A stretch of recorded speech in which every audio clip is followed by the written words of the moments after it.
Ladies and gentlemen, your hosts, Lorelei and Space Deviant. I thought they did a decent job with the first Dune movie. I mean, so did I. Save replacing Kynes with a woman. Little did I know that was just a taste of what was to come. What problem do you have with the second Dune movie? First, they wreck the timeline. For those not in the beef-swelling know, what the second movie crammed into a few months was supposed to take place over about 4 years, which means Alia hadn't even been born yet, and she's the one that's supposed to kill the Baron. That seems important if you want to tell the whole story. Which leads to the second sin, erasing the first baby Leto. The 1980s Dune movie, which we both love, did the same. Unlike the new film, they had no intention to continue the story. I mean, that's true, but it doesn't mean I have to like the choice they made. Both movies overlook the importance of the first child's death. For the many sins of the miniseries, at least they acknowledged him. In the books, it was specifically that incident that compelled Paul to drink the water of life. It does seem Herbert's core theme was simply banished to the desert. Blinded by somebody, that's for sure.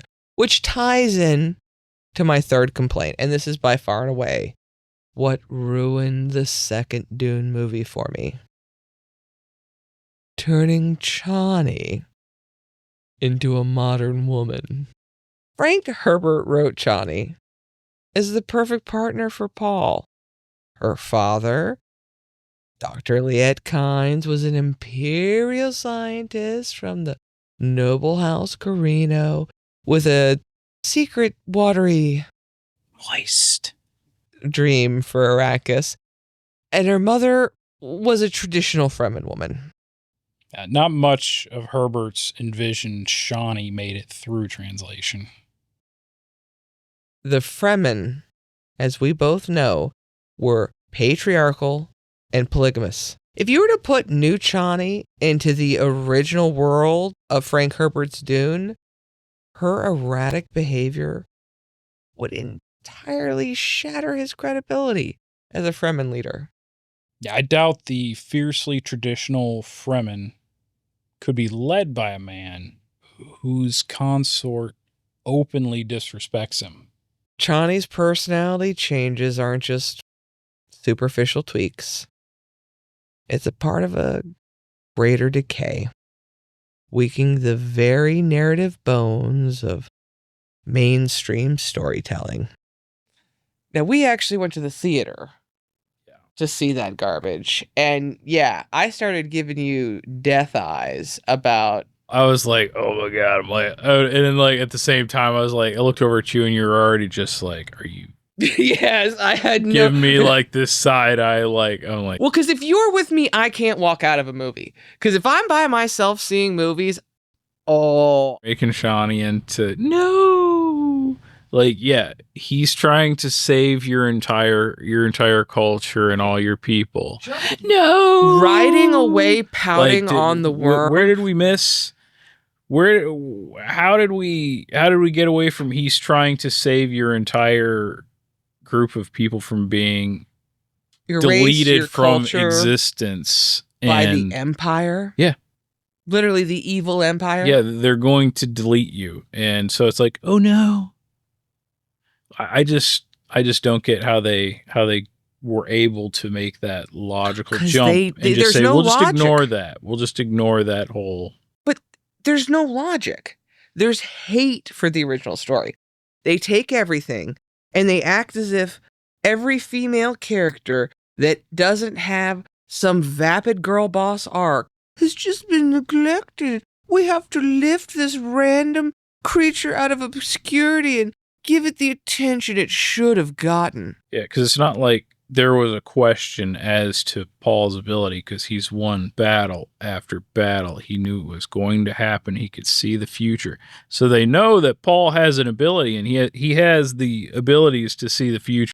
I want Battle of Agincourt, where the only way that he knows to put 6 dudes here in sand traps is because he knows they're going to come over here, and you just have to trust him. You know what I mean? I want scenes of him being ninja level prescience, you know, it's like I conquers the entire universe. Is basically he knows what will win, can see the future, has that prescience. But yes, still, or when Chani's busting his chops as she's teaching him the ways. Like, why did Chani ever bust his chops? She would never, because she's a teacher.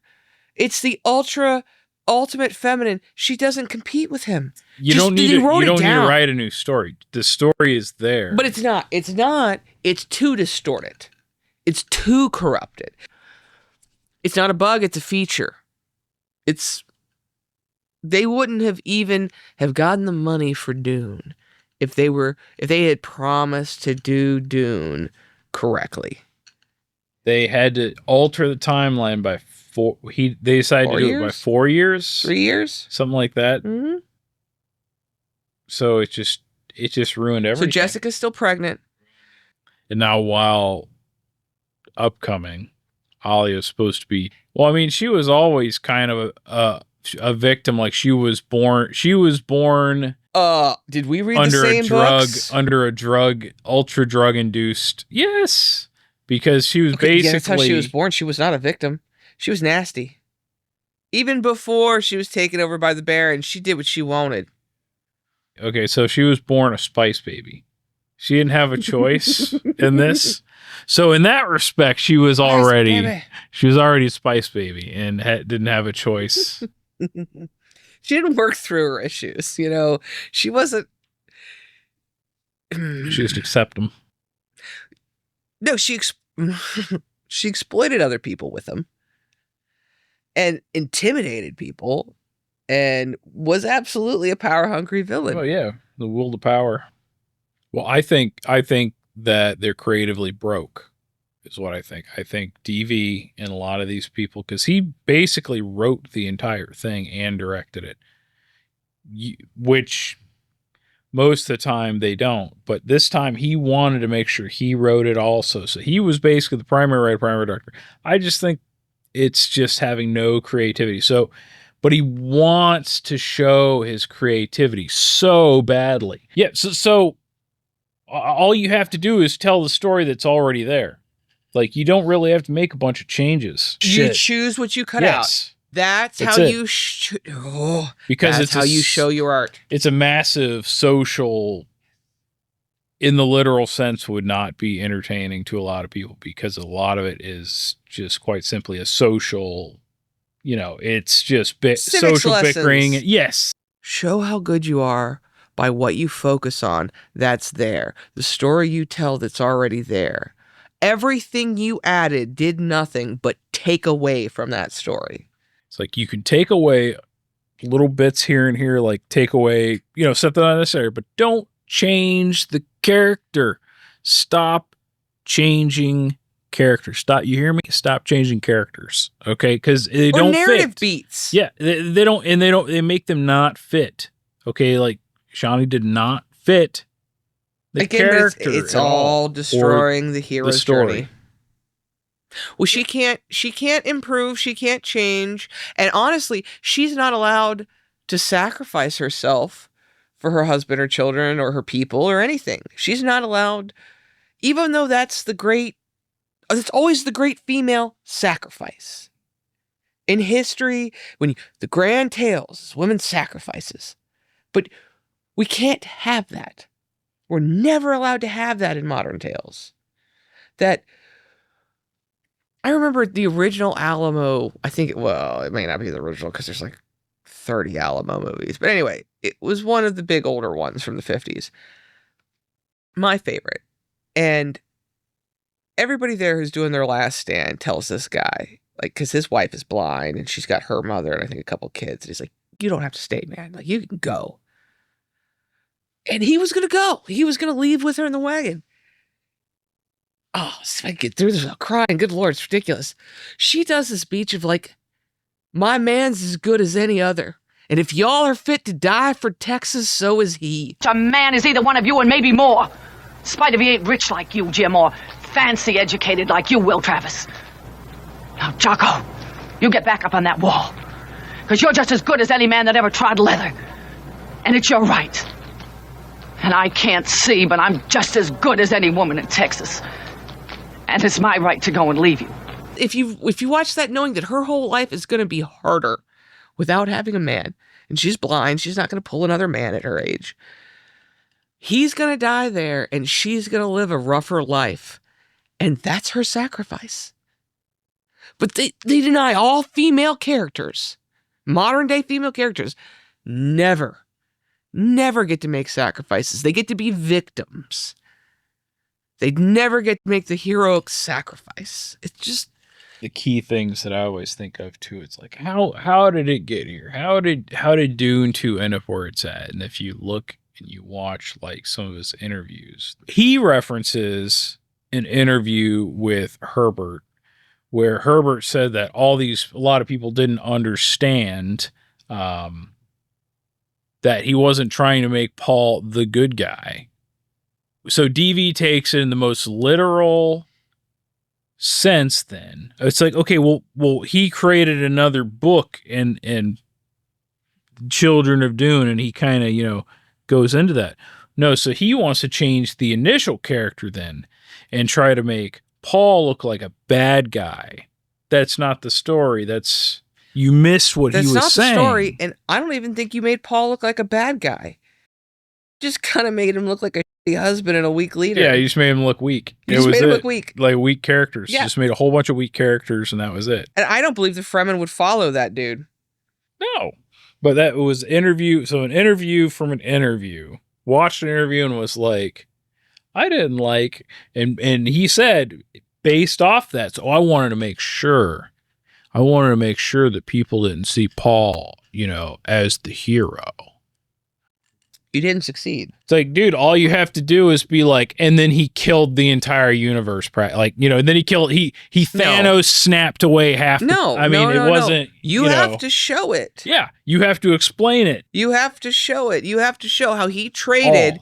You got to do though. No, it's not to make it. You have to show how he traded the lives of his people, his wife's people, for half the universe. Yeah, but they never really and on top of it, they never really show and talk about, like I said before, how he was saving them from getting like all Fremen were done. All Fremen the whole planet. And then they just play it off like, oh no, I have to stop him.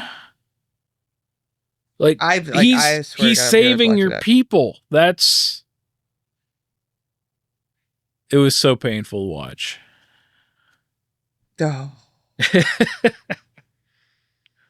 Oh. Even just as being mothers and being leaders of the house, and I'm fine with that. Champions of their people, which is what she was. It was like, is that not enough? No, apparently it's not, because it's not showy. It's not Black Widow choke slamming a dude twice her size. It's not fake. Women are only allowed to be powerful if it's fake, if it's fake agency, if it's fake. Real woman power that takes is away all scary. Women's power when you do that. You just make it fake, so you take away all the actual power of it. America, built to last. That's right. No, that's right. They be flying that flag all night. Red, white, and blue. Thank you for joining us today. We really do appreciate your time. I'm Lorelei, and this is Space Deviant. And together we are Southern Fried Cinema Siblings. And remember, the most important story is the story you tell yourself, so make it a good one. Mm-hmm. Oh. You're still here, are you? Well, why don't you make yourself useful? Click the share button. Click the subscribe button. May as well go ahead And click for the next episode, too.